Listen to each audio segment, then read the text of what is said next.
Mais um episódio do Fala aí, Sesmac. Um podcast que traz atualidades, temas interessantíssimos, curiosidades, dentre outras temáticas, não é isso, professor? E muitas informações. A de hoje, eu sou muito curiosa. Também sou. Eu não sei porque isso tem a ver, eles vão me dizer se não. Se é sai, isso sempre me encantou, essas coisas assim, o que você diz? Eu quero saber, inclusive, quem é o cara que lá do CSI trabalha, se ele é essa profissão de hoje, que eu tô curioso também, não é isso? Eu tenho curiosidade, assim, acho... meus olhinhos brilham, assim, pra assistir, sabe? Quando tem as séries, os programas, os episódios. Por isso que nós vamos trazer hoje um detalhe importantíssimo das minúcias envolvendo a perícia criminal em uma profissão especial que, de uma certa forma, é protagonista nessa área, sabia? Você sabia disso? Você não sabia. Fiquei sabendo agora. Por isso nós estamos com duas pessoas aqui que podem nos elucidar uma temática que vai, com certeza, trazer aí, talvez, desvendar de várias mistérios, crimes e etc. Será? Né? É o biomédico, né, professor? Não sei, vamos ver agora. E a gente traz aqui, queria agradecer a vocês, né, pela participação, o professor Moésio Vasconcelos e a Tereza, que eu não vou dizer o sobrenome, deixar ela falar, porque eu sou péssima e o dela realmente é desafiador. Eu queria que vocês se apresentassem, né? Sejam bem-vindos. Quem é o Moésio Vasconcelos? Quem é a Tereza? Que ela vai dizer. Guardou o nome dela, pessoal. Você que está aí no YouTube, no Spotify. Oi, gente. Tudo bem com vocês? Eu agradeço, né, estar aqui presente. Realmente é uma felicidade muito grande. Eu me chamo Moésio Vasconcelos, né? Sou professor da casa já há quase 12 anos e sou biomédico, né? Não sou perito criminal, mas atuei como geneticista forense por muitos anos, numa época em que a perícia ela tinha um convênio com o laboratório da universidade, da UFAL, e aí os crimes envolvendo estupros, homicídios, entre outros, né, também vínculo genético, a parte de vínculo genético, todas as amostras a polícia científica, que antigamente era o Instituto de Criminalística, enviava para a gente na universidade e a gente que tentava resolver através da análise do estudo do DNA, utilizando a parte de genética mesmo. Que interessante.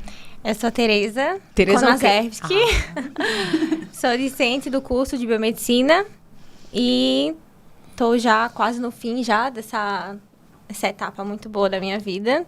E é uma honra para mim estar aqui participando desse Fala aí, Sesmac. É isso aí, professora. A temática hoje é interessante porque eu tenho muita curiosidade de realmente entender o papel do biomédico nesse cenário da perícia criminal. Eu queria que vocês começassem, acho que já é a nossa primeira pergunta, né, professora? Tentando entender qual é a relação da biomedicina com a perícia criminal. A gente, na verdade, a biomedicina divide uma área apenas da perícia. A perícia é dividida em diversas áreas, então tem muitos cursos do ensino superior que pode ingressar e o profissional pode vir a se tornar perito, né? A gente conceitua a perícia criminal, na verdade, é a habilidade que é dada a um profissional de nível superior, tem que ser de nível superior, né? Para estar atuando e utilizando as ciências forenses, que são nada mais do que as ciências naturais que a gente já conhece, biologia, química, física, computação, entre várias outras. E aí a gente tenta justamente utilizar esses conhecimentos, né, para a resolução de casos que tramitam em fórum, daí o nome forense, né? E aí, na verdade, a biomedicina ela divide a área com as ciências biológicas. Então, a gente entra numa das áreas da perícia criminal para portador de diploma de biomedicina ou de ciências biológicas. E, basicamente, o conteúdo específico dessa área é envolvendo a parte de DNA forense. A parte de genética forense, né, de uma forma geral, que surgiu em 1985. Então, desde 85, a gente tem essa área. Não é uma área tão antiga assim, né, mas é uma área que está em constante evolução atualmente, né? Então, basicamente, a gente trabalha com DNA na parte laboratorial, mas isso também depende muito da demanda que é exigida pelo próprio Instituto de Criminalística ou Polícia Científica, dependendo do estado, né? E, de acordo com essa demanda, a gente pode ser caminhado, por exemplo, ou para ir para um local de crime, para ser um perito realmente de local externo, ou para trabalhar dentro do laboratório de genética. Tá vendo? Isso é legal. Expertise diferenciada. Você imaginava quando fosse fazer biomedicina, Mariana, queria encontrar essa vasta atuação até então? Tu chamou ela de quê, professor Vitor? Tereza. Tereza? Maria Tereza, mas é Maria Tereza. Perdão, eu tô brigando aqui com ele. Maria Tereza, tá vendo? É porque o nome dela é um nome diferente. Mas, são muitos nomes, né? Mas ela quer ser chamada de Tereza. Tereza. Tá, eu vou reforçar porque eu brigo também pelo meu nome. Tá certíssimo. Tereza. A temática envolvendo a biomedicina, você imaginava que você iria, de uma certa forma, trabalhar, até então vivenciar essa área da perícia criminal? Então, quando eu entrei mesmo no curso, foi justamente para isso, né? Porque já era uma área que me despertava há muito tempo. E como eu sempre fui muito planejadazinha, desde o ensino médio, eu sempre busquei. Eu falei, bom, eu quero a área da perícia, ok. Quais os cursos que eu posso ingressar que me façam chegar a esse local? E aí eu vi, como ele falou, como o professor falou, tem a parte da medicina legal, tem a parte da odontologia legal. E para mim, o que mais me encaixou justamente foi a parte da biomedicina, do perito tá lá trabalhando em campo mesmo. E aí foi quando eu fiz a pesquisa, gostei, ingressei na faculdade e aí eu não sabia realmente a amplitude da área, tipo, vasta, extremamente vasta. A gente olha assim de primeira, acho que é algo muito limitado a uma área só. Mas na verdade não, vem químico, vem engenheiro, vem várias, é uma área muito vasta e é muito interessante. E aí eu comecei a me apaixonar mais quando estava dentro do curso, que eu via que justamente que tinha esse ambiente muito, muito amplo. Tá vendo, professora? As pessoas já fazem esses marcos pensando aí nas expertises de cada área, não é isso, professor Moésio? A Tereza é interessante porque ela, assim, ela ingressou na iniciação científica dentro dessa área antes de pagar a disciplina de perícia forense. Que é uma disciplina do curso de biomedicina. É porque, como ela já falou, ela já tinha o planejamento. Isso é muito bom, né? Quando a gente recebe alunos que já traçam a meta, já sabem o que quer. Então, isso acaba fazendo com que ele tenha um contato maior com a área, mesmo dentro da graduação e até antes de pagar a disciplina. Foi no terceiro período, não foi? Foi terceiro período. A gente só paga no sexto, que é o que eu tô pagando agora. É bem adiantado. E tem as especialidades, né? Você imaginaria que a biomedicina estava envolvida nessa área de perícia criminal? Não. Na verdade, eu tinha um pré-conhecimento, porque a gente já fez alguns trabalhos de profissões, né? Isso. Quando a gente leva para as escolas. Isso. E a biomedicina geralmente levava essa parte. Os alunos das escolas ficam loucos, lota a sala, né? Para eles entenderem como é que funciona. É bem interessante. A gente montava uma simulação de local de crime nas escolas, né? Já para também mostrar qual era a realidade e tal para os alunos de ensino médio, por exemplo. Tá vendo? CSI Biomed. Porque tem muita gente que vincula muito só a área de biomedicina como só a parte de análises clínicas, laboratório, hospital, mas não. É uma área que dá para você trabalhar em várias coisas, inclusive na perícia criminal mesmo. Pronto, esse é o ponto, porque o professor Moésio bem destacou diversas especialidades, né? Na área de sistemas de informação, na área, enfim, da própria área policial em si. Mas como é que o biomédico ele pode estar ali, de repente tem uma cena de crime, como é que ele pode efetivamente atuar nesse cenário? Veja, na verdade, por exemplo, tendo como exemplo uma experiência minha mesmo que eu vivenciei ao longo da minha vida, tá? A gente trabalhava no laboratório de DNA forense, né, da universidade na época, prestando essa consultoria que eu tinha comentado com vocês. Então, o Instituto de Criminalística, ou a Polícia Científica, mandava para a gente as amostras e a gente analisava no laboratório. Só que existem alguns casos, por exemplo, onde era necessário um treinamento para os peritos para que eles aprendessem a coletar amostras biológicas para análise de DNA. Então, na época, por exemplo, foi realizado um curso de especialização, foi realizado treinamento dos peritos através do laboratório de DNA. Então, a gente fez esse treinamento dos peritos para que eles coletassem uma amostra devidamente para que ela chegasse com um DNA íntegro, o menos degradado possível. Então, toda essa parte de nível de degradação de DNA, às vezes, por exemplo, quando a gente fazia algum tipo de vínculo genético, por exemplo, um teste de paternidade onde o suposto pai já era falecido. Então, a gente tinha que fazer um teste por reconstituição, a gente tinha que reconstituir o DNA do falecido através do DNA dos familiares, ou se não houvesse familiares, a gente era chamado, requisitado para ir até, por exemplo, o cemitério e fazer exumação, retirar geralmente um fêmur, que é o osso que é mais utilizado para fazer análise de DNA de fragmentos ósseos e tal, tudo isso. Então, em muitos momentos, o conhecimento que a biomedicina, por exemplo, fornece ao profissional, né, voltado para as ciências moleculares, para essas áreas, é de fundamental importância, principalmente no processo de coleta no local de crime. Uma coleta para análise de DNA, ela tem que ser uma coleta diferenciada. Eu não posso pegar uma amostra, por exemplo, úmida e colocar dentro de um saco plástico e fechar porque isso aí vai estar causando a proliferação de fungos, de bactérias, pode estar contaminando ou degradando mais ainda o DNA. Questão de condições ambientais, por exemplo, radiação ultravioleta, uma amostra que está em local de crime externo, que recebe sol, chuva, o DNA também se degrada. Então, quais as formas que a gente pode, por exemplo, mostrar aos profissionais que estão em local de crime, né, como proceder no processo de coleta para que essas amostras cheguem o melhor possível no laboratório. É como se fosse um efeito dominó.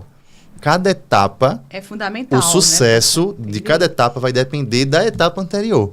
Perfeito. Então, a gente sempre está... É tudo, na verdade, é uma conexão, né? Dentro da perícia, a gente tem o processo de cadeia de custódia, que é um processo de preservação da amostra. Então, é a responsabilidade que é dada a cada profissional, desde o momento da coleta até o momento da liberação do laudo, até o momento final. Ô, professor, é por isso que a gente vê, porque assim, a gente não é da área, né? Eu sou da área de comunicação, você é da área de educação física e atividade e tal, não sei se você entraria bem nessa área deles. Quando a gente vê uma cena de crime que passa, tal, que isola todo o espaço, que ninguém pode adentrar, me explica como é que funciona lá? Eu queria entender melhor isso. Bom, na verdade, inclusive, depois a Teresa vai até falar de uma experiência dela, que ela... do simulador que ela está construindo, que precisou até montar uma cena de crime real mesmo assim para a gente conseguir fazer as análises. Mas basicamente a gente se pergunta assim, quem são as primeiras pessoas a chegarem no local de crime? Curiosos. Geralmente é a população, né? Então, se tem um corpo que é encontrado, por exemplo, a população é que chega primeiro, principalmente se for em local externo, né? Segunda equipe que chega no local, a polícia. A polícia ela tem a função e o dever de fazer o isolamento do local, passar a fita zebrada e fazer o isolamento. O local ele é isolado e entre esse isolamento é preciso fazer um outro isolamento secundário, que é onde os profissionais vão estar localizados.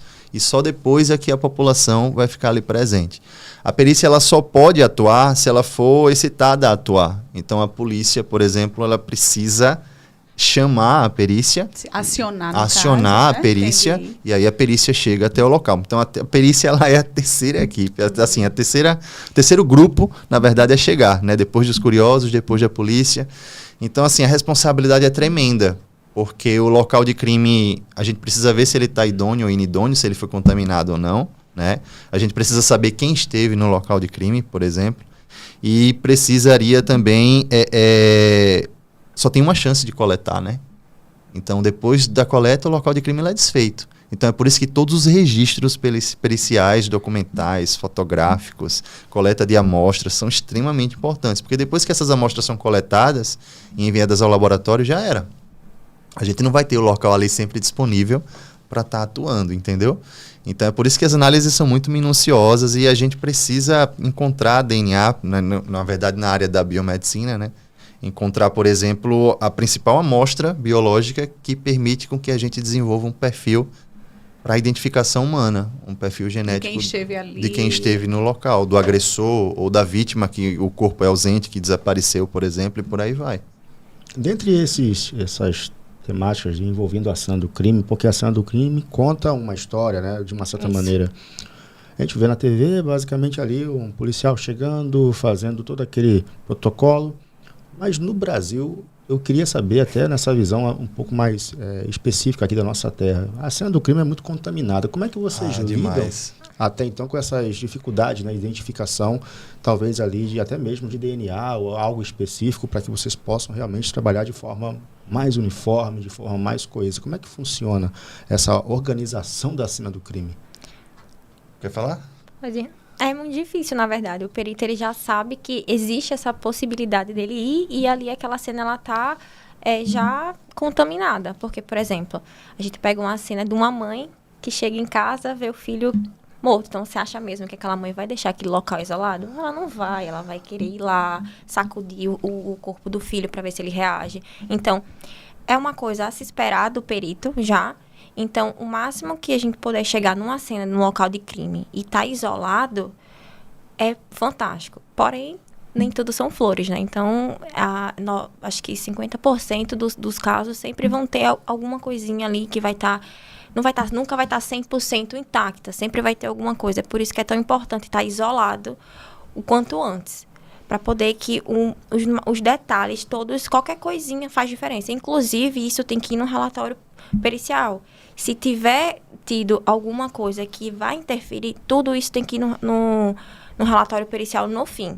Todas as informações possíveis. Para montar o quebra-cabeça, né? Com certeza. Isso. E aí vai justificar alguma coisa. Não, realmente o corpo foi encontrado dessa forma, porque antes disso a mãe chegou em casa, né? E houve aquela movimentação no corpo. Então, tudo isso precisa. Então, o perito, ele realmente, ele já vai preparado que sabendo que pode encontrar a cena com... Pode estar ótima para ele. Tem até a pessoa também que pode modificar a cena do crime. Isso. Exato. Para dificultar, né? Isso. Justamente Na verdade, a gente já recebe a amostra com um relatório de como estava o local de crime. A gente já sabe que tipo de amostra a gente vai trabalhar no laboratório. Então, por exemplo, é a amostra de crime de local de crime interno. Então, a gente já sabe que era dentro de uma casa, de um escritório, de uma residência. Geralmente, essas amostras ela têm um poder de preservação bem maior. Quando chegava a amostra de local de crime externo, então já sabia que ia enfrentar um nível de degradação. A gente tem duas principais armas dentro das ciências biomédicas, duas técnicas laboratoriais dentro das ciências biomédicas que nos permite tanto recuperar DNA degradado ou DNA contaminado e separar esse processo de contaminação. Um é a famosa técnica de PCR, que é a reação em cadeia da polimerase, que inclusive é uma técnica que se tornou padrão ouro agora para o diagnóstico da COVID. Mas ela é uma técnica de recuperação e amplificação de DNA. Então, se o DNA está muito degradado ou em quantidades diminutas, a gente consegue, a partir de uma molécula só, transformar em milhões, que é a reação em cadeia da polimerase. Uma outra técnica é o próprio sequenciamento de DNA. Então, hoje a gente tem técnicas absurdas de sequenciamento que permite, por exemplo, que através de um eletroferograma, que é o gráfico de sequenciamento com picos sobrepostos, que é um indicativo de contaminação de mais de um tipo de perfil de DNA, a gente consegue, através de softwares e programas específicos, separar e analisar os perfis de forma separadas. Então, bituca de cigarro que vem suja de sangue do própria vítima, mas que era do agressor, ou até mesmo no próprio corpo, o corpo fala, né? Então, o próprio corpo da vítima, por exemplo, também pode trazer a amostra biológica do agressor, além de ter a amostra biológica da vítima, então a gente consegue separar e ir diferenciando. E a gente hoje tem até marcadores genéticos só para DNA masculino, por exemplo. Então, um caso de crime de estupro, um crime sexual, a gente consegue discernir, né? A gente consegue diferenciar um DNA feminino de um DNA masculino utilizando marcadores microsatélites só para cromossomo Y, por exemplo. Então, as possibilidades são tremendas, né? A ciência hoje ela está totalmente a favor. Não existe crime perfeito. Eu ia falar exatamente isso agora. Eu fiz, então, não existe crime perfeito. Não existe crime perfeito. Era isso que eu ia questionar. O que pode existir é uma falta de estrutura, seja do laboratório que vai analisar, do Instituto de Criminalística, das polícias sempre vai ter uma brechinha ali para vocês. Mas tem. Sabendo exatamente analisar, tem. É por isso que os peritos são profissionais de ensino superior e é por isso que eles precisam passar por um treinamento muito rígido e rigoroso para saber o que é que tem valor pericial e o que é que não tem. E é muita responsabilidade, né? Porque são vidas. Vidas, eu falo até de acusações, né? A pessoa pode ser condenado sem ter culpa, né? E você, muitas vezes, também encontrar o culpado, né? Então, isso, assim, é muita responsabilidade desses profissionais. Eu acho que é fantástico. Eu acho que por isso que a Tereza, né, se encontrou no mundo dela aí. Não, com certeza. É uma responsabilidade muito grande. Não é só eu vou estar analisando. Eu tenho o poder de, ou eu vou inocentar alguém, que é o principal, você inocentar, ou eu vou estar culpando alguém. Então, se eu não tenho um olhar mais aguçado, e se eu não sou uma pessoa muito hábil, eu não vou estar conseguindo realmente fazer análise como um todo. Então, é muita responsabilidade. E, assim, você tem que entrar já sabendo disso. Você já tem que se treinar, ser uma pessoa que tem um olhar pericial bem minucioso. Tem que ser muito detalhista. Tem que ter um toquezinho, assim, de detalhe mesmo. Porque qualquer coisa que você não deixar escapar, você pode estar aí realmente deixando uma pessoa inocente presa. Sério, né? Eu fico imaginando vocês falando daí, eu fico imaginando aqueles filmes que eu assisto. E tem vários casos de pessoas que passam anos na cadeia e, na verdade, elas eram inocentes. Aí você imagina, como é que reconstrói a vida de uma pessoa dessa? Então, que responsabilidade desse profissional. Por isso que eu acho que é importante a gente também destacar qual seria essa competência, porque a biomedicina é uma área vasta. Então, não é todo aquele que vai se formar em biomedicina que talvez tenha essa habilidade. Perfeito. Então, como é que seriam essas habilidades? Eu consigo identificar, você, professor, já consegue identificar até então na Tereza, o que lhe trouxe até então como uma competência que ela pode, de repente, ser aquela perita criminal que vai ser referência até então da biomedicina nessa área e nessa atuação. Quais seriam essas competências? Na verdade, a área principal da perícia com o biomédico atuante são a área da genética e da biologia molecular. Né? Então, quem tem aptidão, na verdade, quem tem aquele interesse já voltado para as ciências moleculares, como biologia molecular, genética, então meio que já tem um pezinho, né, de capacitação, por exemplo, dentro da perícia. A gente encara a biologia molecular hoje como uma ferramenta, ela não é só uma ciência. Então, ela é uma ferramenta. Então, é uma ferramenta que pode ser utilizada a serviço da sociedade dentro do contexto da perícia criminal, entendeu? Então, geralmente as ciências moleculares. A Tereza, ela tinha uma aptidão para isso, já gostava disso. Tem alunos que gostam muito dessa área. Mas o que eu percebo ainda hoje, por exemplo, é que romantizam. Porque existem dois lados. Perfeito, né? eu acho que é importante falar. Existem dois lados também. Qual é o problema dessa romantização, por exemplo? Eu já recebi alunos que falaram assim, eu quero ser perito e para mim só serve se eu for perito criminal. Mas a pessoa, nitidamente, ela não tinha um perfil para aquilo. Eu tenho um amigo meu, que ele é técnico forense, e ele disse que passou noites e noites sem dormir quando passou no concurso. Porque ele ia para o local de crime rezando todas as noites quando tinha ocorrência para torcer que não fosse nenhuma criança morta e nenhuma grávida. Então, nem todo mundo, por exemplo, tem a preparação psicológica para ver um tipo de cena, principalmente uma cena que muitas vezes é grotesca, né? Então, a gente... Hoje não, Maceió desceu muito no ranking, mas Maceió já foi a capital mais violenta do Brasil. Né? Eu lembro que quando eu trabalhei, fui ativo nessa área, eu entrava num site que tinha um homicidômetro. Então, a gente entrava 8 horas da manhã, já tinha 6, 7 mortes registradas no dia por homicídio. Então, assim, a gente já sabia a nossa rotina como seria, né?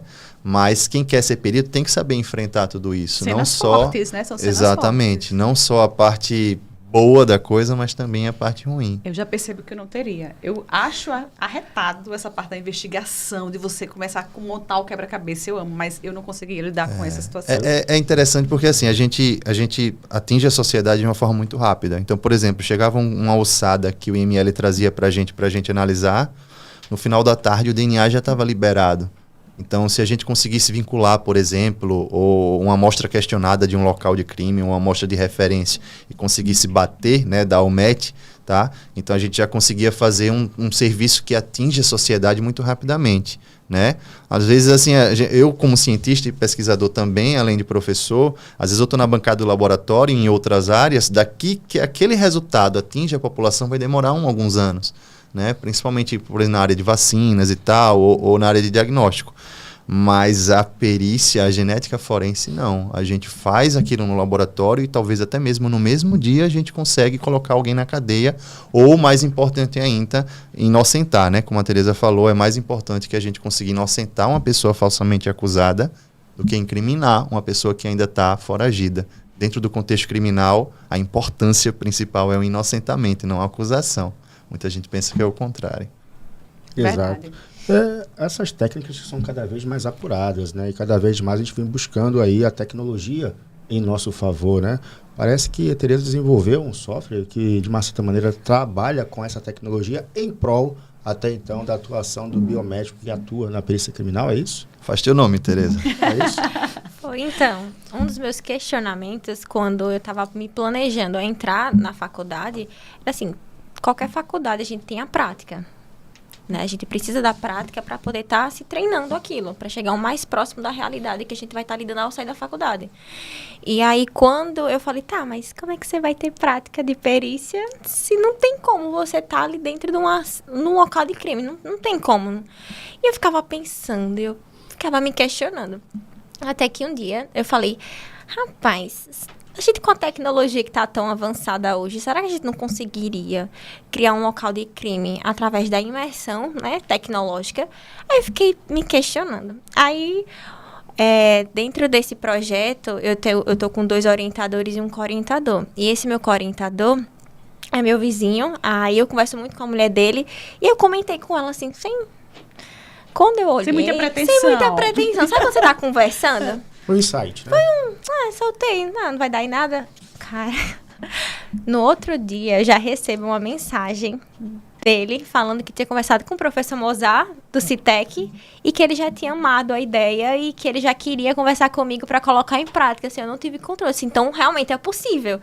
E aí foi quando a gente teve reunião, e aí a gente falou com a coordenação chamou, nós organizamos tudo, e aí eu vi que era possível criar um local de crime o mais real possível, porque a gente vê muito aquelas coisas de 3D, de desenho, e pra mim não era aquilo. Eu queria algo real, que eu pudesse ver ali e tal. Você mas... se encaixasse, tivesse na cena mesmo, eu quero ver, né? tipo, sangue de verdade, um corpo, assim, pra poder realmente a gente conseguir trabalhar todas essas habilidades que um biomédico precisa ter.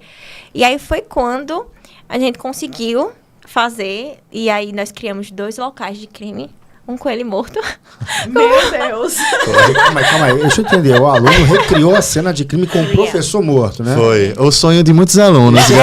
Professor, é interessante, né? Mas foi criativa você, Tereza? Vamos deixar o resto da turma animado, né? Empolgar. Tô brincando. Ou não. Não, mas foi. Toda brincadeira tem um fundo de verdade, né, professor? Não, Tereza. O professor até bebeu água agora, né? Pois e aí criamos um teste, e aí criamos esse teste, deu certo, e aí a gente falou, isso foi um local interno. Aí vamos para um local externo, que tem mais detalhes, a gente consegue trabalhar mais. Aí criamos o segundo, e aí foi quando a gente conseguiu botar mais detalhes. E aí a gente falou, conseguimos. É isso. E aí a gente agora tá nesse processo só de finalização, mas tá no registro, já registramos, gente, já.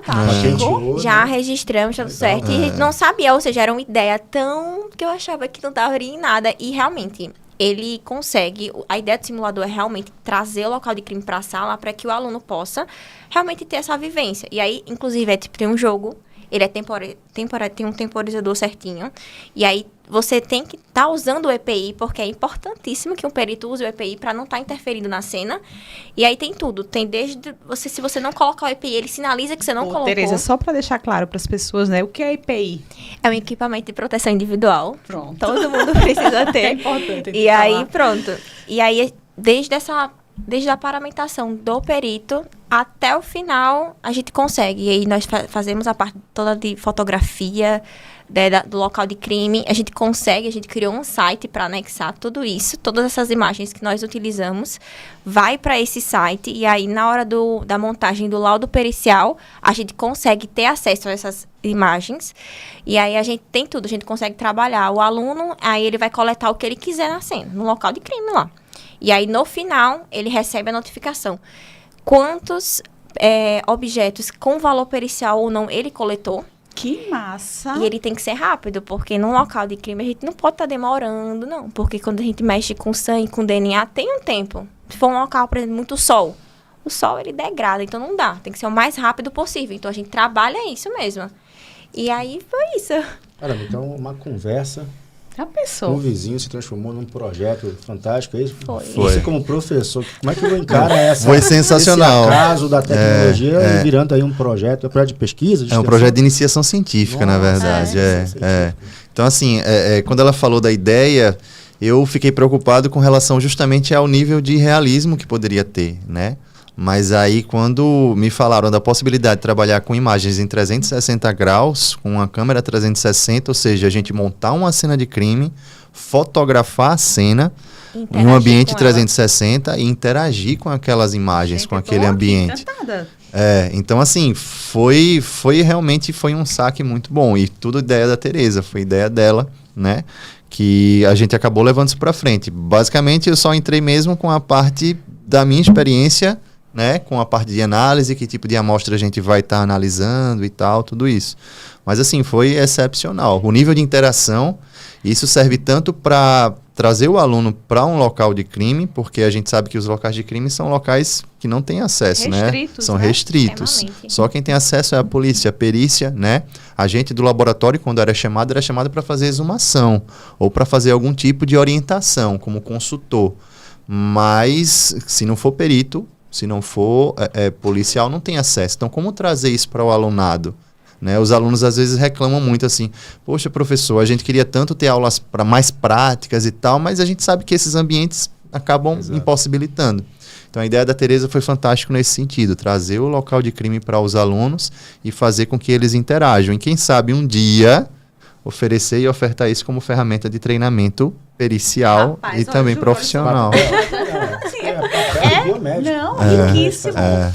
Não sei se você já pesquisou, se em outras faculdades já tem algo a pesquisar. E aí?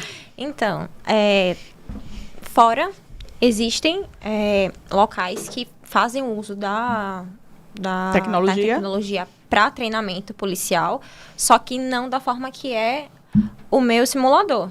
É uma modelagem mais 3D, aquela que parece joguinho, sabe? Certo. E ela tem os seus prós, mas ela tem umas falhazinhas, porque quando a ideia da perícia do simulador é que ele seja o mais fiel possível no local de crime. Então, tem que ser o mais real. A gente vai estar lidando ali com os detalhes, então não dá para colocar um joguinho com um desenho, não dá. E aí, existe em outros locais, mas não é gamificado, né, que tem um contemporizador. Cada um tem a sua proposta, dentro da sua realidade, né? A minha realidade já é um pouquinho... já puxo para um outro lado, mas existe alguns simuladores que eles focam em algum lado, mas a nível Nordeste, eu não vi nenhum simulador. Então, a Tereza e o SESMAC saem na frente com esse ganho. E os professores, né, para ministrar aula, provavelmente. Fantástico. Alagoas não tem nenhum. Nacional, parabéns, Tereza. Conazesc. Vou aprender a falar sobre daqui até o final você aprende. Vai ficar famosa, porque Amém. Não, é perfeito. Entendeu por que eu escolhi o Maria primeiro? Maria Tereza Conazesc. Mais fácil, Mas eu acho que essa sua...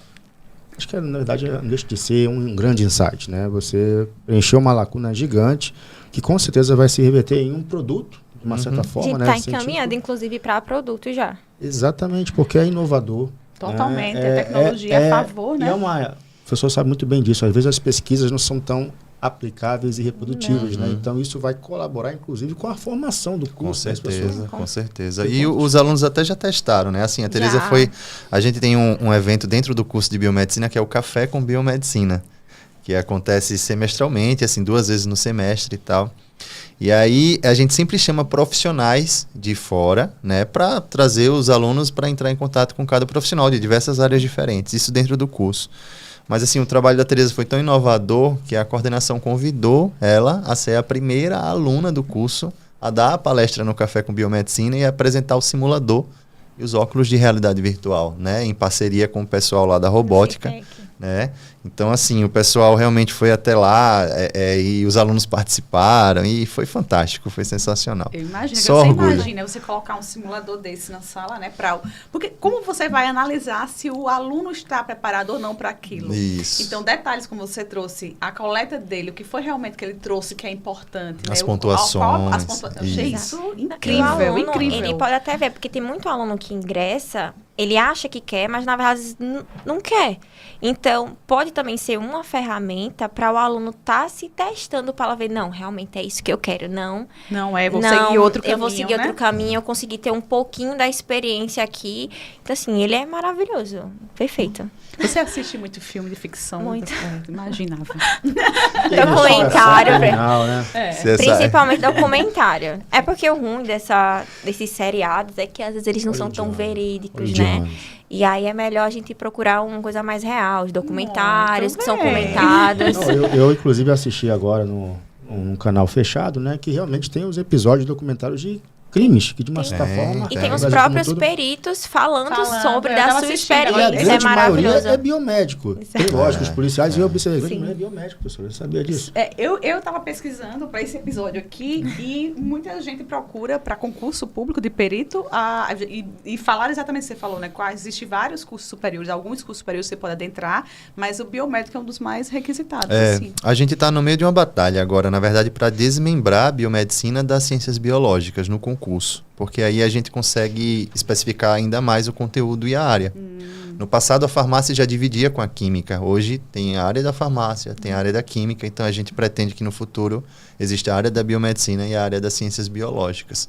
Isso vai facilitar muito e fazer com que a biomedicina ela ganhe sua própria identidade dentro do concurso da perícia, entendeu? Mas, como eu falei, basicamente essa área de DNA, de análise de vestígios biológicos, né, para tentar ver se eles são evidências ou não, é uma área muito atrativa. Então, talvez, foi como o professor Vitor falou, talvez ele enxergue muitos biomédicos justamente porque é uma área bastante atrativa, né? Mas são diversas áreas dentro da perícia. E tem o biomédico que atua somente na cena do crime, e tem aquele que atua somente no ambiente laboratorial, sim, é isso, professor? Sim, é como a gente tinha conversado, né? Depende muito da demanda de cada centro. É porque, assim, por exemplo, em Pernambuco, a perícia ela é vinculada à polícia ainda. Então, você faz o concurso da Polícia Civil e para perito, por exemplo, entendeu? Ou para técnico, ou para auxiliar e por aí vai. Aqui em Alagoas, não. É desmembrado. O Instituto de Criminalística fazia parte da perícia oficial do Estado, que hoje é Polícia Científica. Não é vinculado à polícia, entendeu? Então, é um órgão à parte. Então, varia muito de estado para estado de como vai funcionar a competência. Então, depende muito, por exemplo, de demanda. Natal, acho que recentemente, no ano passado, fez um concurso só para a área laboratorial. Tanto é que nem TAF tinha, nem o teste de aptidão física tinha, porque era só para a área laboratorial. Então, varia muito, assim, de concurso para concurso. E também da demanda no caso da instituição, né? Então, o perito que passa, se ele precisar ser realocado para o local externo, então ele vai ter que ser um perito de coleta. Entendeu? Entendi. Mas aí, se tiver uma demanda, por exemplo, no laboratório, vai para laboratório. E também, além dos remanejamentos internos, né? Depois de um tempo, ele pode ir para uma área que seja mais demandante do que outra e por aí vai. Aí varia muito. Eu acho que eu seria, se eu fosse biomédico, do laboratório. Fica mais quietinho, né? Eu acho que não fica tão quietinho, não, mas eu também ia ver lá a cena do crime, porque realmente, como eu disse, não é fácil, né? Essa competência. É muito pesado. Por isso que a sua proposta, eu acho que ela até acaba tirando um pouco a fobia de quem, de repente, quer fazer parte num cenário desse, né? Exatamente. Acho que até prepara aquele que tem a fobia. Então, não é só instrumentalizar com a especialidade, mas também preparar para que realmente ele consiga, de repente, em virtude da fobia, ter uma limitação e conseguir ir além, né? A gente tenta não romantizar, né? Como o Wesley falou, no local de crime, claro que a gente também não consegue colocar cenas mais pesadas, mas a gente tenta colocar o mais próximo mesmo, mas sabendo que você não sabe, o biomédico, o perito, ele nunca vai saber o que ele vai encontrar. Ele só recebe a chamada, né? Ele não sabe. Pode ser algo simples, como pode não ser. Pode ser uma cena, infelizmente, um pouco pesada. E aí a pessoa que está fazendo, sabendo que quer fazer isso pro resto da vida, porque é pro resto da vida, tem que estar preparado para isso. Eu acho que tem um somatório aí da técnica, né, do profissional de biomedicina, mas inteligência emocional, principalmente, fundamental nesse processo. E muito profissionalismo também. Muito profissionalismo, porque é muita responsabilidade, como a gente falou aqui, né? Muita responsabilidade. As competências são gigantescas. Não são só as habilidades, né, produzidas, mas as competências emocionais e também, logicamente, até então, da área técnica mesmo, do biomédico de atuação, ela tem que ser, talvez, ali parte gigante do processo, né? Verdade. Então, será se nas próximas feiras de profissões o simulador estará presente? Quem sabe? A gente já está levando até para outros campos, né, do SESMAC também, para o conhecimento. Ele já está vagando e caminhando aí por dentro da instituição.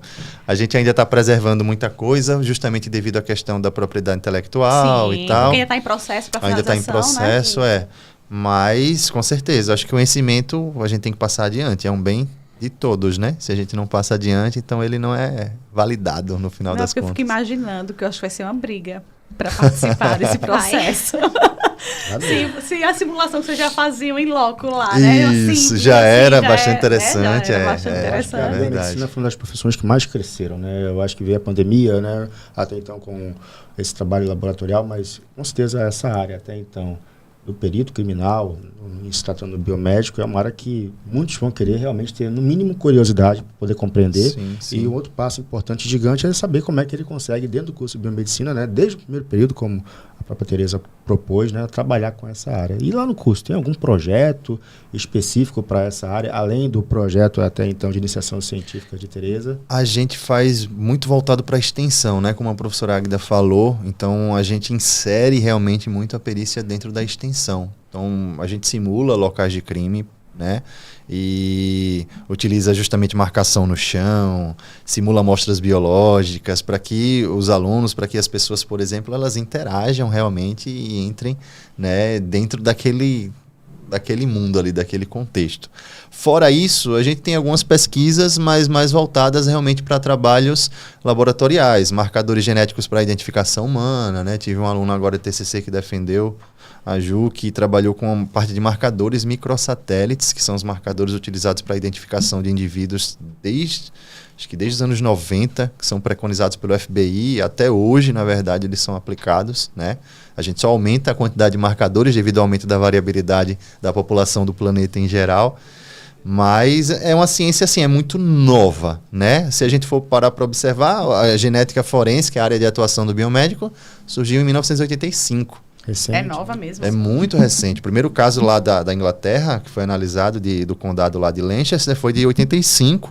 E no Brasil, o DNA entrou em 92 somente. No caso, Evandro. Inclusive, tem um documentário fantástico na Globoplay e tal, desse caso, um caso fenomenal, que foi quando o DNA entrou. Então, de lá para cá, foi só sucesso, né? A gente conseguiu realmente tornar como um padrão ouro, uma prova de grande relevância para inocentamento e para incriminar também. Perfeito. E o SESMAC tem esses materiais, tem alguns equipamentos que podem ajudar também. Tem. Na verdade, toda a estrutura assim, é fornecida pela instituição, tanto para os projetos de extensão, como para projetos de iniciação científica com tecnologia de ponta, como é o caso do projeto de iniciação da Tereza, né? Então, assim, a instituição ela tem realmente dado esse suporte, né? Além dos laboratórios que a gente já possui para fazer as análises laboratoriais. No laboratório escola, localizado lá próximo ao Campus 3, é onde funciona o laboratório de biologia molecular. Então lá a gente tem alguns equipamentos, a gente está lutando, batalhando por mais equipamentos para deixar o laboratório mais completo, né? Para que a gente possa desenvolver mais pesquisa e mais trabalhos também dentro dessa área e dentro das ciências moleculares como um todo. Tem um caso bem rapidinho, só para citar assim, porque quem não tem noção da biomedicina, a gente gravou esse ano um Dia das Mães com 2 biomédicas, né? Aliás, uma aluna que faz biomedicina e a mãe é formada. E ela dizendo que descobriu que estava grávida numa aula, testando lá. Ela, meu Deus, foi meu mesmo esse? Fez o beta? E ela descobriu, ela fez um depoimento, foi lindo, assim, ela falando, e a filha seguiu, ela fez, a minha mãe me descobriu aqui, testando, e hoje eu faço o curso que ela fez. Descobertas, né? Descobertas. Descobertas no curso. Na verdade, eu sou egresso, né, da casa, então eu falo do SESMAC com muito orgulho. E assim, eu também, a minha tipagem sanguínea, na verdade, eu descobri meu tipo sanguíneo quando eu estava no meu estágio de faculdade, também no SESMAC. Então tem essas situações assim, né, que a gente passa como aluno e como professor também. E a Tereza escolheu o SESMAC, tantos cursos de biomedicina, por que o SESMAC? Então, como eu pesquisava muito, eu fui vendo a faculdade que tinha mais oportunidade, obviamente. Porque uma coisa que eu não gosto da minha vida, o professor sabe, acho que todos os professores, é perder tempo com alguma coisa que não vai me dar Já percebi muito. isso, viu, Tereza? Você já veio com sua vida traçada. Já. Também é assim. Pois é. Então, eu gosto porque o tempo, ele não volta. Então, se você não planeja bem, claro que nunca sai 100% como planejado, mas pelo menos você tem um caminho ali para estar seguindo, é fundamental para poder chegar no seu objetivo. Então, eu decidi o que eu queria fazer, olhei as faculdades, vi qual área mais ou menos eu queria fazer, procurei as que tinha, saí pesquisando tudo, o corpo docente, vendo os laboratórios que tinha, a estrutura que não tinha. Aí... Bem, pegando pela estrutura, pegando pelo histórico, a gente escolhe. Aí foi quando eu escolhi o SESMAC. Foi justamente por isso. Por isso que vale a pena brindar, professora. Porque esse momento aqui é momento também. Eu acho que assim, sucesso, viu, Tereza? Você vai esse mundo aí por muito tempo, tenho certeza disso, professor. Com certeza. O professor fica orgulhoso aí, né? E é isso, o SESMAC cada vez mais produzindo conhecimento e informação. Por isso são 50 anos iluminando histórias.